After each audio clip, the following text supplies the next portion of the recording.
Matthew chapter 5, verse 13.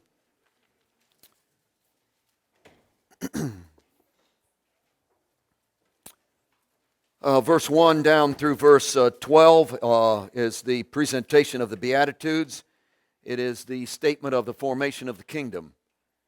So if you want to know what makes up the kingdom, you go to that particular passage, and he starts out with that basic presentation.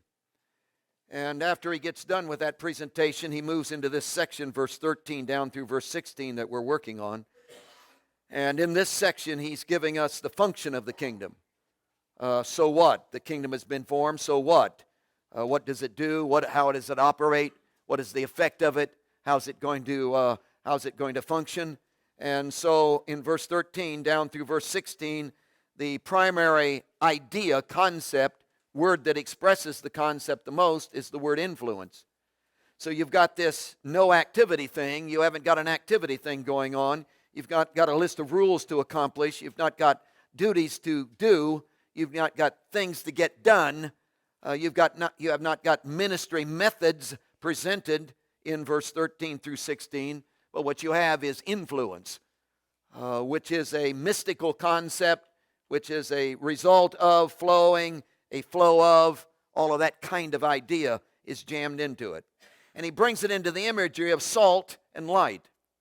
And we're dealing this morning with the last section of verse 13, which is, it is then good for nothing but to be thrown out and trampled underfoot by men. Just off the record, normally, my normal pattern is I'm hyper about preaching. Not just the act of preaching. I've gotten over that, I think. It's not just the act of preaching itself, but the truth, the hyperness, if there is such a word, is found in the truth. And when you've discovered great truth, wow, you got to tell it. And that's the fun of preaching. But I really don't want to preach this morning. I have found truth, but it's so negative. And we're going to go out of here saying, oh, brother, what did I even come for? But it wasn't mine, I guess, so I don't know what to do with this. I hope that you'll track with me and walk with me through this. It is very negative. But the whole salt concept is negative in verse 13. And when you move into verse 14, 15, and 16, it's very positive. The light thing is very, very positive. But the salt thing, again, is a negative connotation, and especially the statement that we're reading and trying to deal with at this point. I'm desperately, desperately, desperately wanting to stay with the passage, that is the text. That's difficult with this particular portion of Scripture. And one reason it's difficult is because it's a metaphor, even a parable in a sense. And that leaves a lot of things unsaid and indicates a lot of things that aren't to be involved. In other words, a parable is like an illustration. You can say, what is a door? Oh, I can tell you a door is like a window. Well, the window illustration doesn't stand on all four to explain a door. I mean, it's not exactly like a door, because if a window was exactly like a door, it would be a door, not a window. So anytime you use a parable, you've got problems, because you can go off. And we do that a lot with the parables of Jesus. But if you come back on track and say, hey, we're just going to stick with the passage, and what exactly does it say, and work our way through the passage, and not bend it to do the illustration thing that might say what we want it to say, but stick with the truth, what are we dealing with? And I want to do that in verse 13. Now, it's interesting that the last part of the verse itself, it is then good for nothing but to be thrown out and trampled underfoot by men.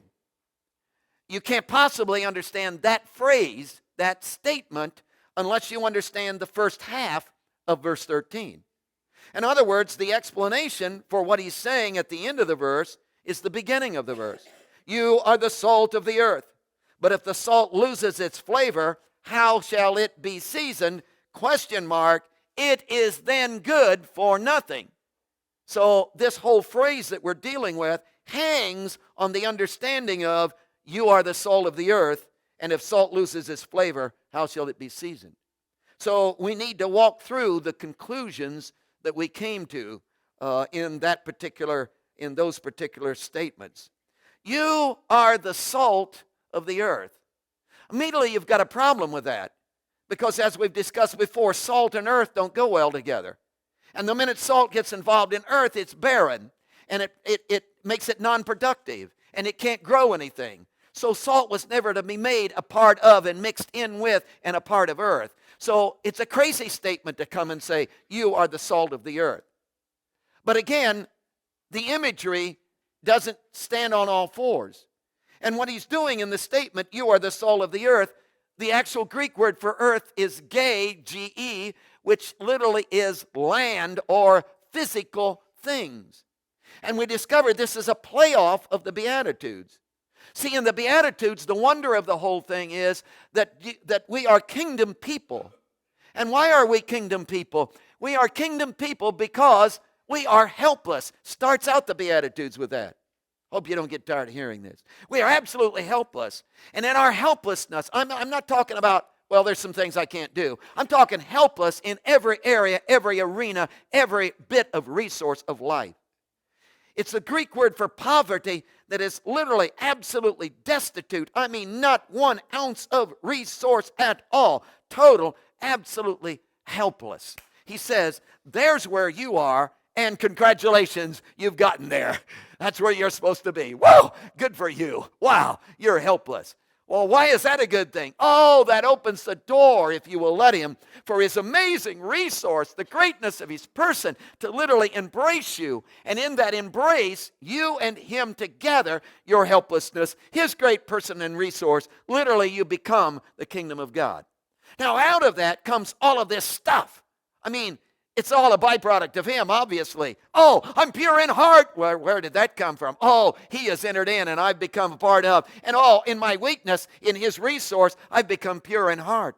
Oh, I see God. How did you get into seeing God? Because you're so hot? No, because you're totally weak and you opened yourself to him and that allowed him to come. Oh, you're a peacemaker. How on earth did peace come to your life and did it spill out? Oh, you came in your helplessness, in your weakness, and you allowed him and he and his resource. Wow, and out of that came, oh, you are merciful. Where did you get mercy? And then you could give mercy. How did all that happen? Oh, you were weak and he came in his, and you see every bit of the Beatitude spills out of that concept.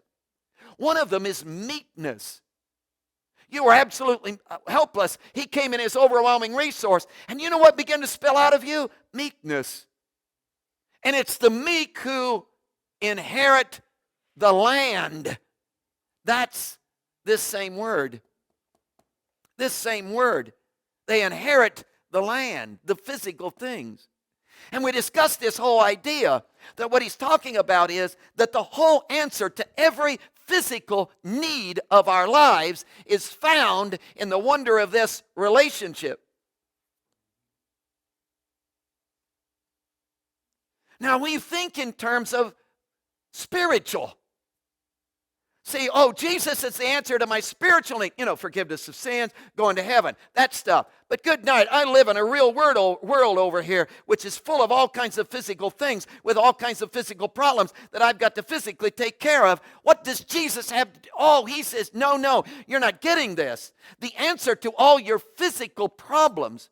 Are you talking financial? Absolutely. Are you talking health? Absolutely, man. Are you talking the whole structure of our country? Absolutely. The physical problems of bad air? Yes. Of ecology? Yes. Of abortion? Yes. Of you name the physical problem, man. And here's the answer. The answer is found in, I'm weak, and he comes in his overwhelming resource, and the kingdom is formed, and that is the answer to the grinding need of our physical world.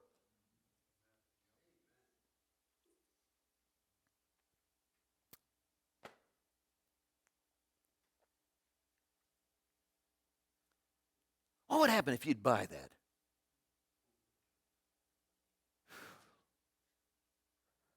Well, I don't see how giving my life to Jesus and letting him be strong in me and letting him control my life is going to handle my finances. Try it.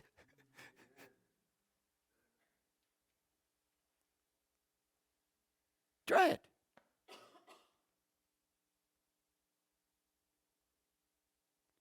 I'm in an abusive situation, an abusive home. How is giving my life to Jesus going to... Try it. Try it. The answer to every physical problem in your life, he says, the key is in this: I'm weak and he is strong. And in that combination of together, where he literally fills me and gets inside of me, and Jesus begins to move in his power through me, will literally reach out and influence and affect and be the answer to the whole physical world. Well, Manley, that's a crazy idea. Talk to the Apostle Paul.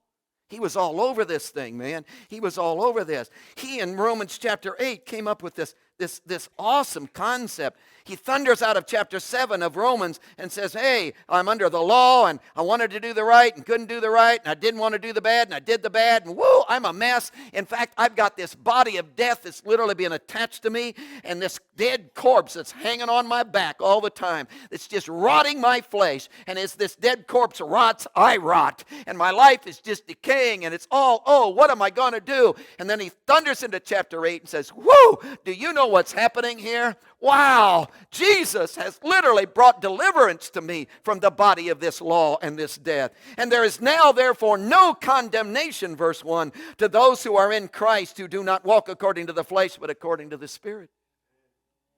And then he develops this whole chapter and comes up with, I consider the suffering of this present time are not worthy to be compared with the glory that shall be revealed to us. Listen to these words.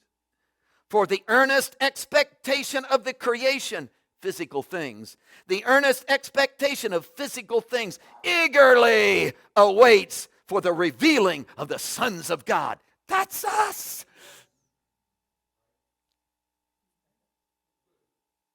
The grass in your front yard is standing on its tiptoes saying, when is the guy who owns this house going to give his life to Christ and be totally under the domination of Jesus?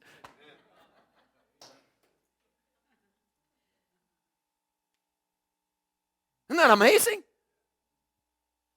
The whole creation is aching under this thing. In fact, he moves into this verse 22, and he says, for we know that the whole creation, physical things, groan and labor with birth pains until now.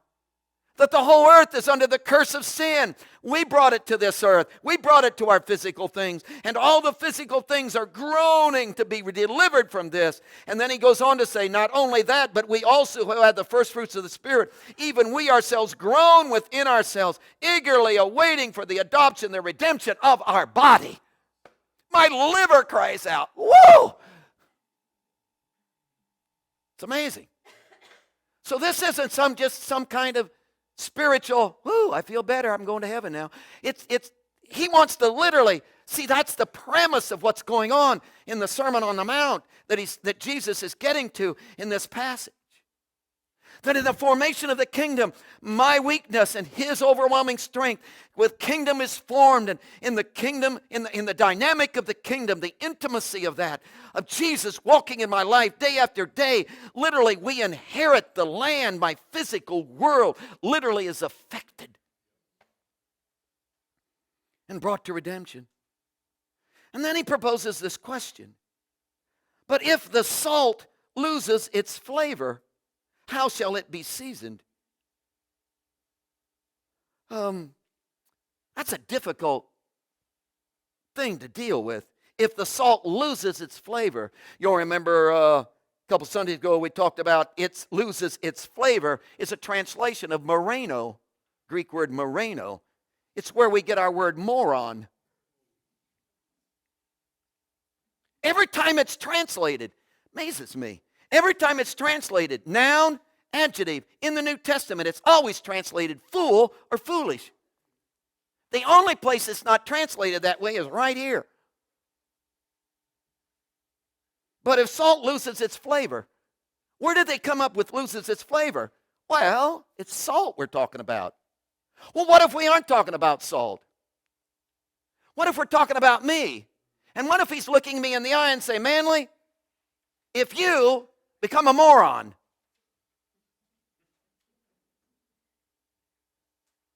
Now, I've been accused of that a few times, but what would he mean by being a moron?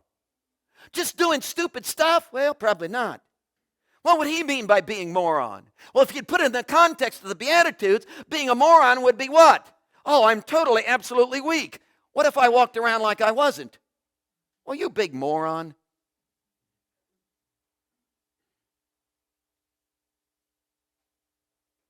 That'd be foolish. Hey, if your nose is big, just admit, my nose is big.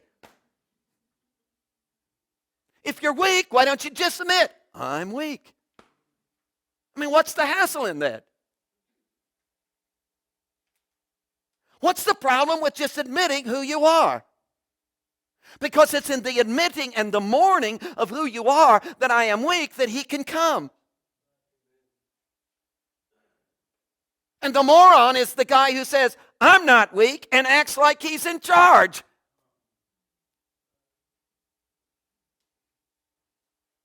And boy, do I know a lot about that. In fact, he goes on to say then, if you literally look at it and say, if you, the salt, that's who you are, he's calling us that, loses its flavor, if you become a moron, how shall it be seasoned? Now the word it shall be seasoned, that's a translation of the word salt, which has been turned into a verb. So it literally says, if salt isn't salty or isn't salting, so if salt doesn't do salt stuff, obviously it's not salt. It's a moron.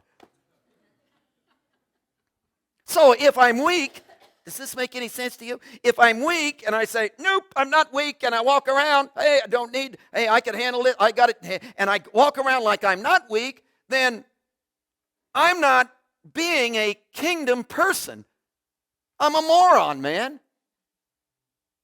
And this has nothing to do with what some scholars want to try to do in terms of putting saltiness back into salt.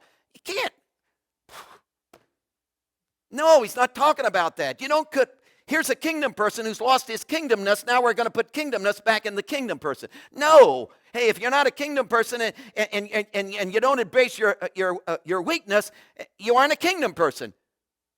So you either are a kingdom person or you aren't a kingdom person, and the whole thing is based upon what? My weakness, and the admitting of my weakness and the embrace of his person. That's what forms the kingdom. And if I won't in my weakness embrace his person, if I want to source myself with my source, with my own self-source, what happens to me, man, is I literally cease to be or have never been a kingdom person. I am not salt, so he's not even talking about you.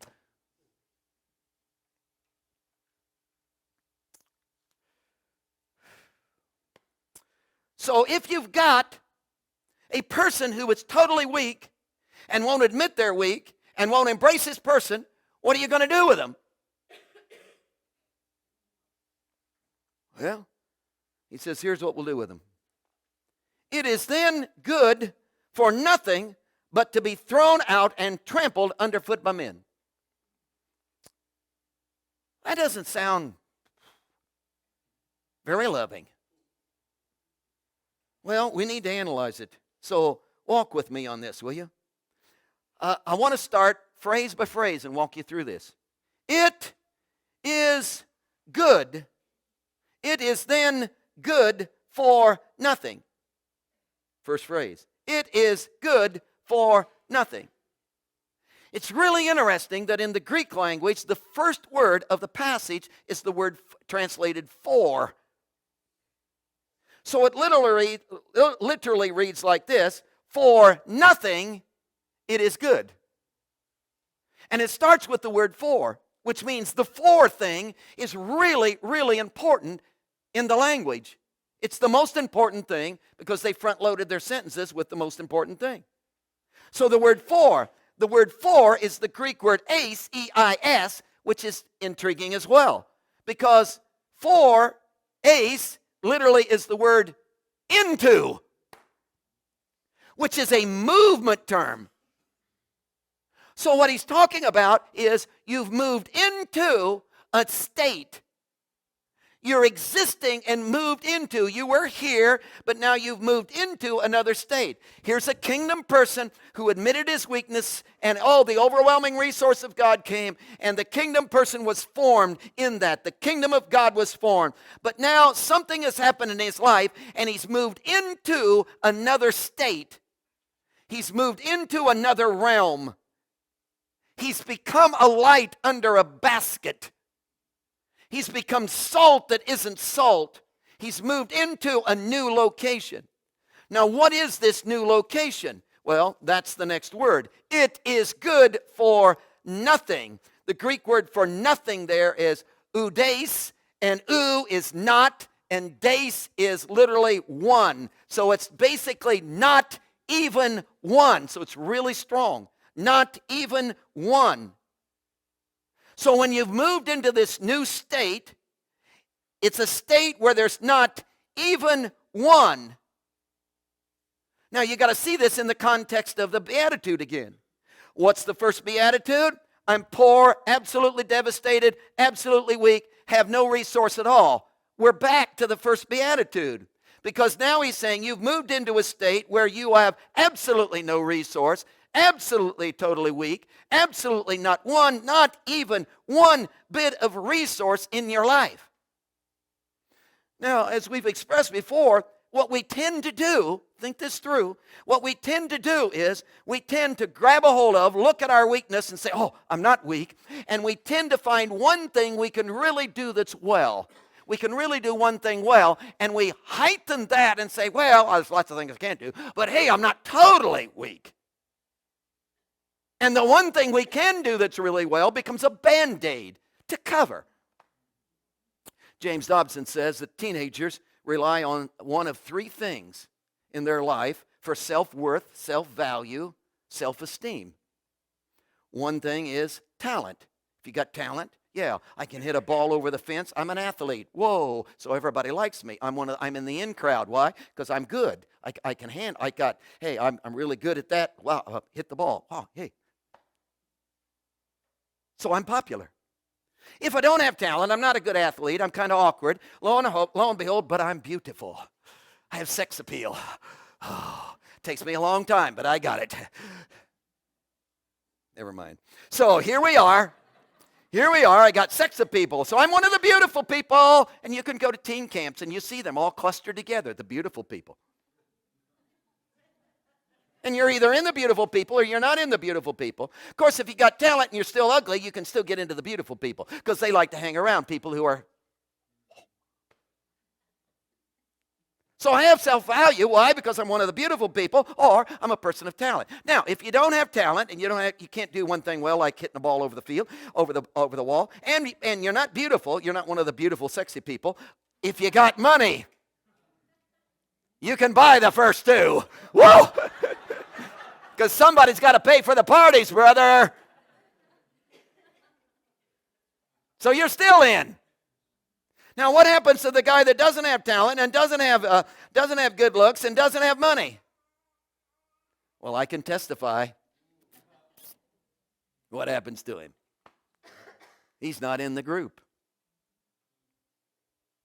So see, what we do is we find one thing we can do that really is really well, and we heighten ourselves in that.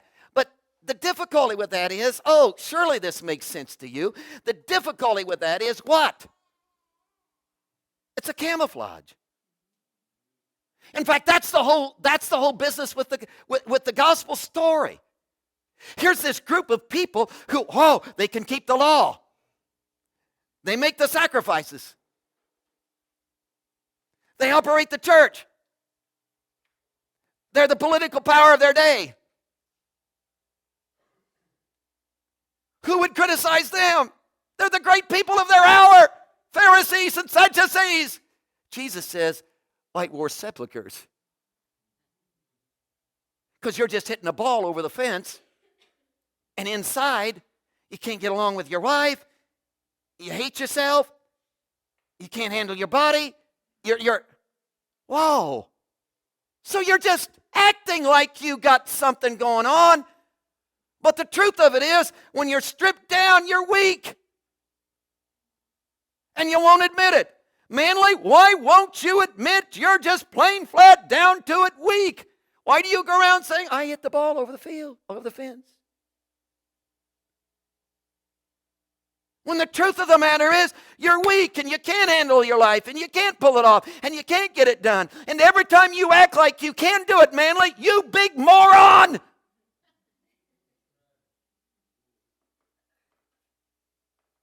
You're a moron. It's really strong, isn't it? Now you realize we're not talking about any of you. I'm here alone. In fact, he goes on to the next phrase, which is, it is good for nothing. Now the word good is the ischus word. We've talked about that, but you probably don't remember. Ischus is a focus on the resource. Not the action of the resource, but a focus on just the resource itself. Isn't focused on what the resource does, just focused on the resource. For instance, we look at God and say, oh, he's almighty. Yes, he is. I mean, look at his muscles. Right. I mean, he's great power. Absolutely. No question about it at all. So God has ischus. What's he doing? Well, he's not doing anything, just sitting there. So this is the ischus of God, the resource that abides within God. Now take that and bring it into this concept here. And he says, it is good. You've moved into, he says, what's happened to you. If you won't embrace your weakness and let him come in his overwhelming greatness and you and him get together and let him be the resource of your weakness, of your life and your weakness. If you don't do that, what happens is you look at your weakness you realize that you don't have one single, you think you do, you act like you do, you camouflage it by doing one thing that you really can do well, but all the time, down inside, the basis of your life is you are totally weak, so man, you won't admit it, and so you are a moron. And when you get right down to the brass tacks of your life, what you discover is that the bottom line of your life is you have not even 1 ounce of resource.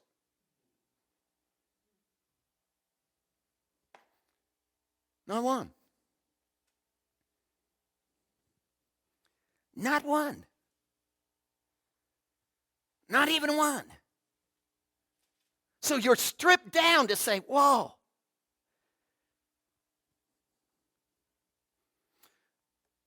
Now, look at the next statement, which takes us to the result of being in such a position. The next statement that he makes, the next part of this statement is, in verse 13, but to be thrown out.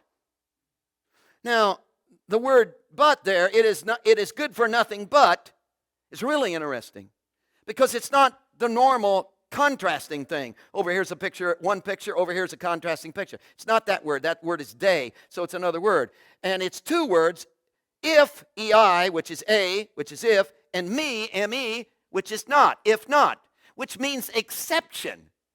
So here's what he's saying. Whew. Here I am in my weakness. He wants to be my overwhelming resource. And if I would just admit I'm weak, he'd come and we'd get together and the kingdom would be formed. Now, if I won't do that, lo and behold, what takes place? Not talking about salt. He's using that as imagery. What he's talking about is, what if I won't admit my weakness? And what if I go out and I begin to act like I'm strong and I'm sourcing myself? All the time, I'm sourcing weakness is sourcing weakness. So I'm a moron.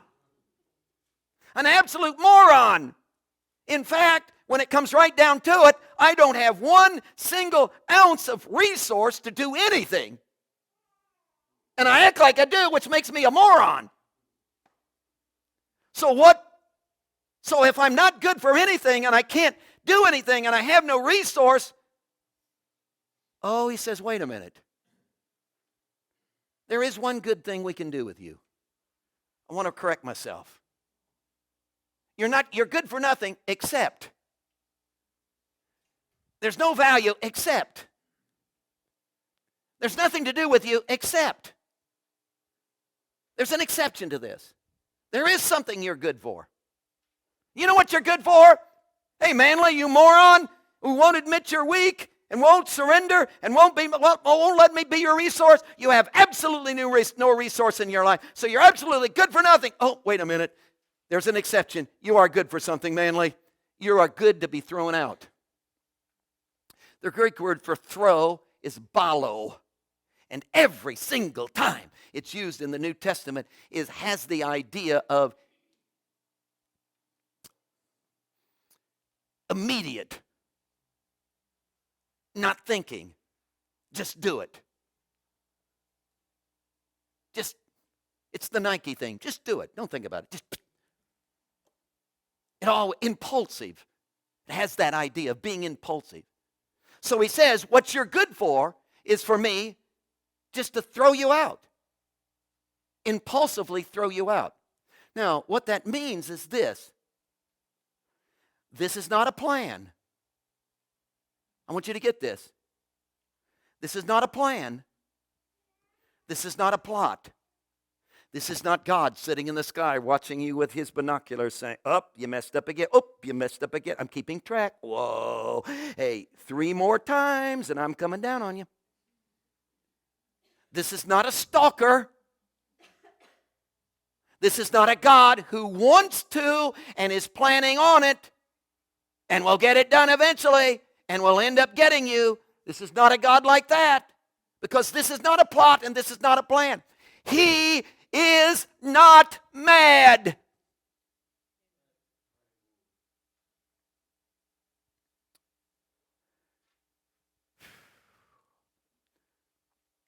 I'd like to take a bar of soap and go back in my past and wash out the mouth of every preacher who told me God was mad at me.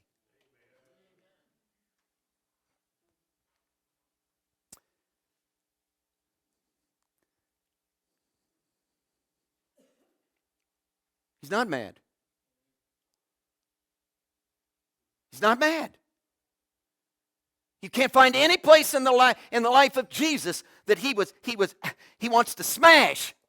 Well, now those Pharisees, when he talked about Pharisees, he said, oh, Jerusalem, Jerusalem, how oft I wanted to gather you like a chick like a hen gathers her chicks under her wings, and you would not. I'm not mad at you. I'm not plotting. I'm not planning.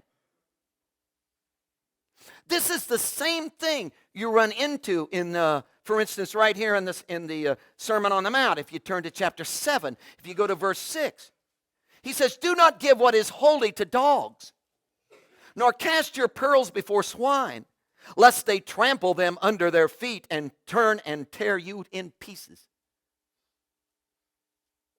What's he mean by that? Well, we'll probably spend weeks on that if we ever get there. But hey, you don't take what's holy and give it to dogs. You can give a dog, you can throw a pornography magazine on the ground, you can throw a Bible on the ground. He'll chew both of them and doesn't know the difference. Come on.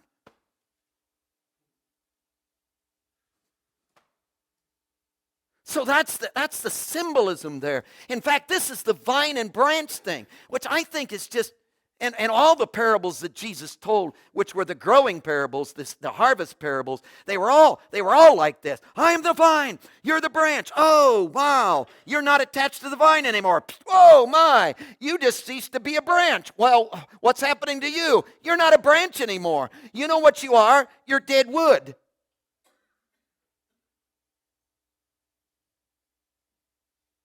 What do you do with dead wood? Well, so far we've just stacked it underneath our tree, gathered it up in the yard, and stacked it underneath the tree. And eventually we'll burn it, because what are you going to do with it? I'm mad at dead wood! No, I'm not.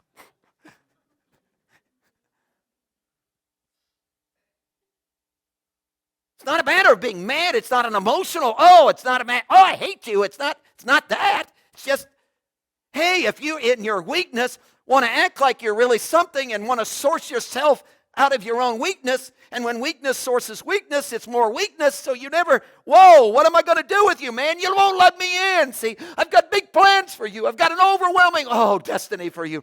I want to give you the land. I want all the physical things. I want all the stuff I want to, the emotional, the mind, the wisdom, everything that I want to give to you. And you act, you moron. Why won't you? I'm not mad at you, but I don't, there's nothing to do with you except.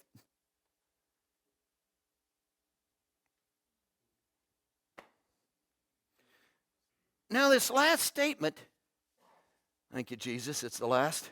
This last statement is, it's good for nothing but to be thrown out and trampled underfoot. That's really an interesting statement. Trampled underfoot. Because, again, you got to go back to the whole idea of the Beatitudes. Kata is intensity, really intensifies it. And patero is to tread.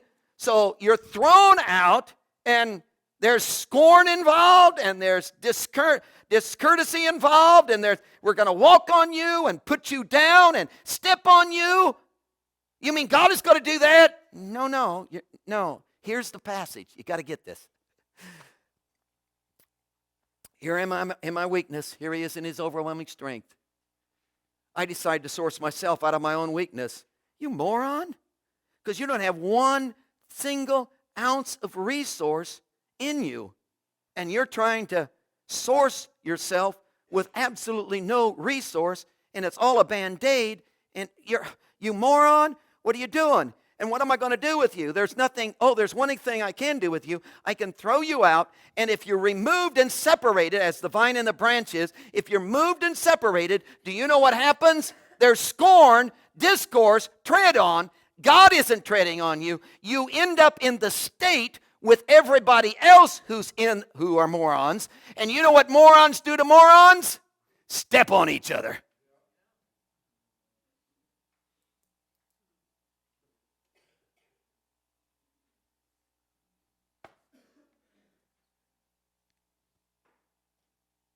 They step on each other. Isn't it interesting? In the Bible, what amazed the culture of the early church is, look how those guys love one another. Because outside of kingdom people who are being resourced with him, you know what happens? You step on each other.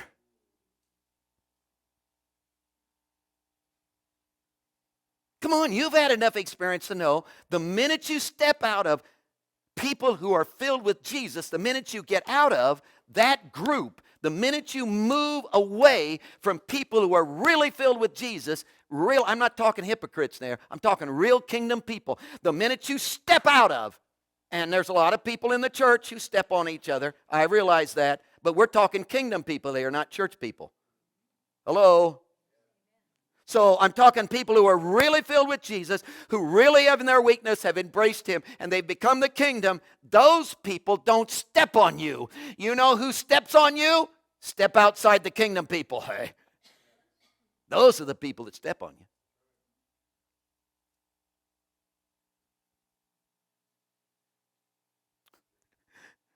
Why would you want to live out there?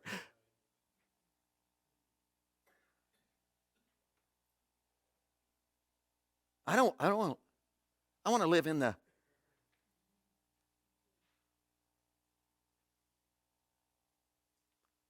You know who the people are who use me? Sucker me?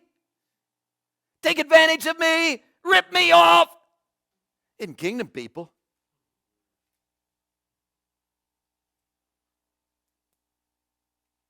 It's people out there.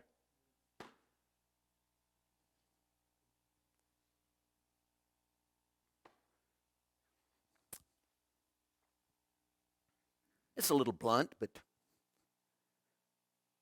are you a moron?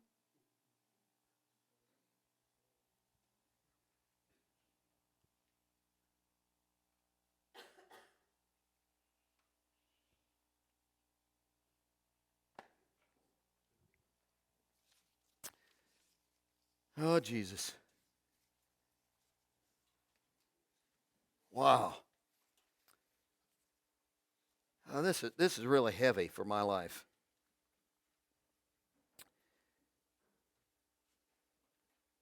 And of course, what I've done, Lord, is I couldn't hit the ball over the field, over the wall, but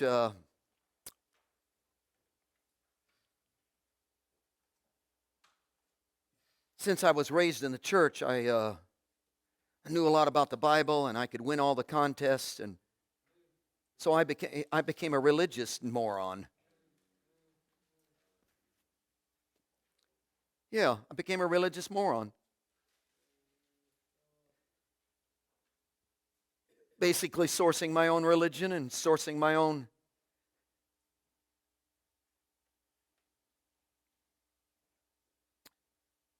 And I talked about how I love people, but that I didn't love everybody because I couldn't pull that off. And I was good, but I wasn't totally good because there was secret stuff that I hid from everybody.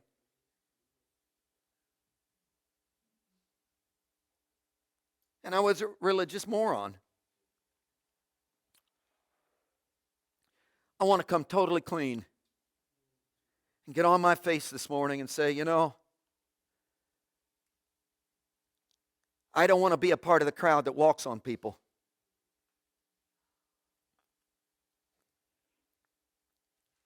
I want to admit my weakness, and that's symbolized by my coming to this altar, a display of admitting, responding, and saying, I am weak. I'm not able. And I have camouflaged, and I have played the moron role. And I want to, oh, would you fill me? Oh, would you take control? Oh, could I move from weakness, sourcing weakness, self-sourcing self? Could I move from that to you, indwelling me and affecting all the physical realm of my life as well as my spiritual realm until my whole life comes under the wonder of who you are?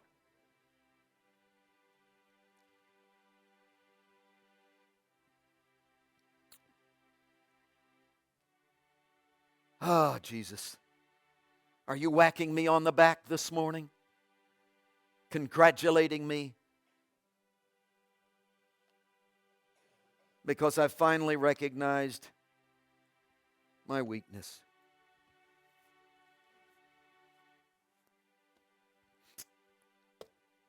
Heads are bowed, altars open.